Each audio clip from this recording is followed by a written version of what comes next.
Pakistani army का surrender, दंग रह गए शहबाज शरीफ, पाकिस्तान में मचा कोहराम। भारत भागे पाकिस्तानी आर्मी चीफ, क्या सच में मदद करेगा हिंदुस्तान? ये हैं भारत की शर्तें, इस तरह घुटने पर आ गया पाकिस्तान। इस तरफ होने जा रही है अब तक की सबसे बड़ी जीत, भारत पाकिस्तान पर अब तक की सबसे बड़ी खबर। भारत के इस फैसले से थम गई दुनिया, क्या होगा अब तक का सबसे बड़ा उलटफेर?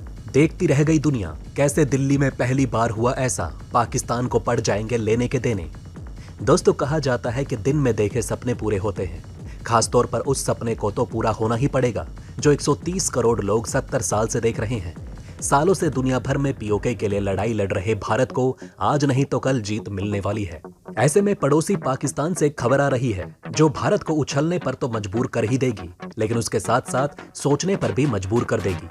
पाकिस्तान जब आर्थिक संकट में फंसा हुआ है और पाकिस्तानी एक्सपर्ट्स जब बार बार शहबाज शरीफ से भारत संग रिश्तों को बहाली करने का आह्वान करते हैं, उस वक्त ऐसा लग रहा है कि धीरे धीरे पाकिस्तान की अकल ठिकाने आ रही है।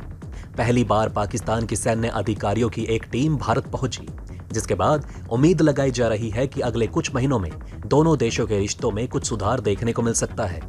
पाकिस्तानी मीडिया रिपोर्ट्स के मुताबिक पाकिस्तान सेना की 3 सशस्त्र बलों के अधिकारियों का एक प्रतिनिधि मंडल भारत पहुंचा है, जो शंघाई सहयोग संगठन एससीओ के कार्यकारी समूह की बैठक में हिस्सा लेगा। पाकिस्तानी अखबार द ट्रिब्यून की रिपोर्ट के मुताबिक पाकिस्तानी विदेश मंत्रालय ने पुष्टि की है कि पाकिस्तानी सेना के अधिकारियों की एक टीम भारत पहुंच गई है, जिसके बाद कयास लगाए जा रहे हैं कि मई महीने एससीओ के विदेश मंत्रियों की बैठक में पाकिस्तान के विदेश मंत्री बिलावल भुट्टो भी भारत आ सकते हैं। आपको बता दें कि भारत इस वक्त शंघाई सहयोग संगठन यानी कि एससीओ की अध्यक्षता कर रहा है, लिहाजा इस साल एससीओ की कई बैठकों का आयोजन भारत में ही होने वाला है। अप्रैल महीने में एससीओ के रक्षा मंत्रियों की बैठक होने वाली है, जिसके लिए भारत ने पाकिस्तान के रक्षा मंत्री को भी न्योता भेजा। वहीं मई महीने में एससीओ के विदेश मंत्रियों की बैठक के लिए बिलावल भुट्टो को भी आमंत्रित किया गया है। हालांकि अभी तक साफ नहीं हो पाया है कि क्या पाकिस्तान के रक्षा और विदेश मंत्री भारत आएंगे या नहीं। पाकिस्तानी विदेश मंत्रालय के प्रवक्ता मुमताज जहरा बलूच ने इस्लामाबाद में संवाददाताओं से कहा कि निमंत्रणों पर अभी तक कोई अंतिम फैसला नहीं लिया गया है, लेकिन उन्होंने रक्षा मंत्रियों की परिषद के तहत विशेषज्ञ कार्य समूह की एससीओ बैठक में संयुक्त कर्मचारी मुख्यालय से पाकिस्तान के एक प्रतिनिधि मंडल की भारत यात्रा की पुष्टि की। पाकिस्तानी विदेश मंत्रालय ने कहा कि पाकिस्तान एससीओ का एक सक्रिय सदस्य है और इसके साथ जुड़ना जारी रखेगा। आपको बता दें कि पिछले हफ्ते ही पाकिस्तानी अधिकारियों का एक प्रतिनिधि मंडल नई दिल्ली में एससीओ बैठक के लिए पहुंचा था, लेकिन पाकिस्तानी प्रतिनिधि मंडल कश्मीर पर गलत नक्शे के साथ बैठक में जाना चाहते थे, जिसके बाद भारत ने उन्हें बैठक से बाहर करा दिया। आपको बता दें कि इससे पहले एससीओ के जजों की बैठक में पाकिस्तानी सुप्रीम कोर्ट के चीफ जस्टिस ने वर्चुअल तरीके से हिस्सा लिया, लेकिन विदेश और रक्षा मंत्रियों के भारत दौरे को लेकर पाकिस्तान गंभीरता से विचार कर रहा है। पाकिस्तानी मीडिया रिपोर्ट्स में कहा गया कि एससीओ एक क्षेत्रीय मंच है जिसमें चीन और रूस भी इसके सदस्य हैं, लिहाजा पाकिस्तान विदेश कार्यालय के भीतर एक विचार ये कर रहा है कि पाकिस्तान को ऐसे महत्वपूर्ण मंचों से गैर हाजिर नहीं रहना चाहिए ताकि भारत को अंक हासिल करने का मौका मिले। भारत इस साल जून में एससीओ शिखर सम्मेलन की मेजबानी भी करने वाला है, जिसमें प्रधानमंत्री शहबाज शरीफ को आमंत्रित किए जाने की संभावना है। माना जा रहा है कि कुछ मित्र देश पाकिस्तान और भारत के बीच बातचीत करवाने के रास्ते खोज रहे हैं, लेकिन पाकिस्तानी अखबार ट्रिब्यून के मुताबिक पाकिस्तान में अनिश्चित राजनीतिक स्थिति के कारण चीजें आगे नहीं बढ़ पा रही। यदि पाकिस्तान के रक्षा और विदेश मंत्री और बाद में पाकिस्तान के प्रधानमंत्री शहबाज शरीफ भारत का दौरा करते हैं, तो निश्चित तौर पर दोनों देशों के संबंधों में सुधार आने की काफी संभावना बढ़ जाएगी। जैसा कि आप सभी देख ही चुके हैं कि पाकिस्तान में भोजन, ईंधन और बिजली की कीमतें आसमान छू रही हैं। पाकिस्तान उन सभी बड़े संकटों से जूझ रहा है जिनके बारे में कोई सोच भी नहीं सकता। पाकिस्तान में प्राकृतिक आपदाओं, राजनीति, आतंकवाद, सांप्रदायिक संघर्ष और तबाह अर्थव्यवस्था एक साथ मुश्किलें बढ़ा रही है। पिछले साल पाकिस्तान के इतिहास में सबसे भयानक बाढ़ ने देश के 10वें हिस्से को जलमग्न कर दिया। सिंध और बलूचिस्तान जैसे प्रांतों में सामान्य से 500 से 700% अधिक वर्षा हुई। ये अपने आप में एक अकाल है जहां पानी होने की वजह से भूखमरी फैली है। यूनिसेफ के अनुमान के हिसाब से जनवरी के मध्य तक 4 मिलियन से अधिक बच्चे अभी भी दूषित और स्थिर बाढ़ के पानी के पास रह रहे थे, जिससे उनका अस्तित्व खतरे में पड़ गया।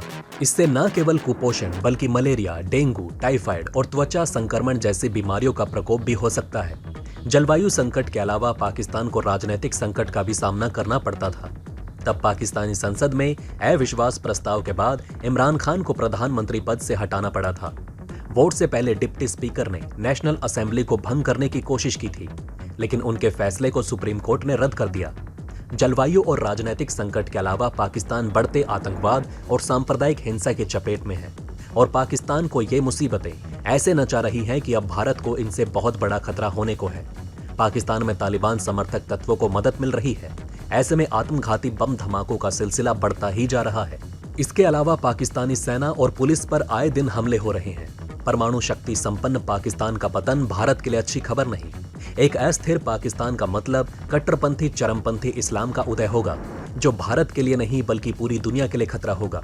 इससे पाकिस्तान में भारत विरोधी लहर के और ज्यादा तेज होने की आशंका है और बिल्कुल यही होगा। तबाही की तरफ बढ़ता हुआ पाकिस्तान जिस गड्ढे में चला जाएगा, वहां से उसका आना तो मुश्किल होगा ही, लेकिन उसके साथ भारत के लिए बहुत ज्यादा बड़ी परेशानी हो जाएगी। इसका मतलब ये भी है कि दुनिया पर इसका बहुत ज्यादा असर होगा। इसलिए अब भारत की चिंताएं इस पर बढ़ने लगी हैं। सबसे जरूरी बात यह है कि भारत का बांग्लादेश, श्रीलंका और नेपाल के साथ मुक्त व्यापार समझौता यानी कि फ्री ट्रेड एग्रीमेंट है, लेकिन पाकिस्तान के साथ कुछ भी नहीं। दक्षिण एशिया दुनिया का एकमात्र ऐसा क्षेत्र है जहां 95% व्यापार बाहरी देशों के साथ होता है, आंतरिक क्षेत्र के साथ नहीं। ऐसे में बढ़ते भारत के लिए पाकिस्तान नंबर 1 टारगेट होना चाहिए। देखिए, भारत भी एक्सपोर्ट बढ़ाने के लिए तेजी से आगे बढ़ रहा है और ऐसे में भारत को पाकिस्तान जैसे देश बहुत मदद कर सकते हैं। चीन को पछाड़ने में पाकिस्तान, बांग्लादेश जैसे करीबी देश भारत को चीन का बाप बना सकते हैं, लेकिन ये सब तब हो पाएगा जब पाकिस्तान आतंकवाद खत्म करेगा। लेकिन ऐसा चलता रहा तो पाकिस्तान पर भी आतंकवाद का राज हो जाएगा और फिर दुनिया भर में युद्ध ही युद्ध होंगे। यही बात अब पाकिस्तान को समझ आ रही है, इसलिए वहां भारत से दोस्ती कर लेने की आवाजें तेज हो चुकी हैं। आपने देखा होगा कि शहबाज शरीफ ने बयान दिया था कि वो भारत से अब दोस्ती करना चाहते हैं, क्योंकि वो भारत ही है जिसने पाकिस्तान की कमर तोड़ दी है। भारत ही आतंकवाद के खिलाफ आंदोलन चलाकर यूएन और IMF को मजबूर कर रहा है कि ये देश पाकिस्तान में आतंकवाद को मदद ना करें। अगर ऐसे में कोई देश पाकिस्तान की मदद करता है तो माना जाएगा कि वो आतंकवाद को बढ़ावा दे रहा है। ऐसे में पाकिस्तान अकेला पड़ गया है और अब भारत का साथ चाहता है, लेकिन भारत साथ तभी देगा जब POK भारत के हाथों में सौंपा जाएगा। अब आप बताइएगा कि क्या भारत को पाकिस्तान की मदद करनी चाहिए, और करनी चाहिए तो कौन सी शर्तों पर करनी चाहिए। तो दोस्तों, अब आप हमें कमेंट सेक्शन में बताएं कि क्या आपको ये बातें पहले से पता थी। अगर नहीं तो इनमें से कौन सी बात आपको सबसे ज्यादा इंटरेस्टिंग लगी, और कमेंट बॉक्स में जय हिंद लिखना ना भूलिएगा। तो दोस्तों, हमारे इस वीडियो में हमने आपको बहुत सी बातें बताने की कोशिश की। अगर आपको हमारी कोशिश अच्छी लगी हो तो प्लीज लाइक करें इस वीडियो को, और इसी तरह की और जानकारी पाने के लिए सब्सक्राइब करें हमारे चैनल को। जितना हो सके इस वीडियो को शेयर करना ना भूलें। धन्यवाद।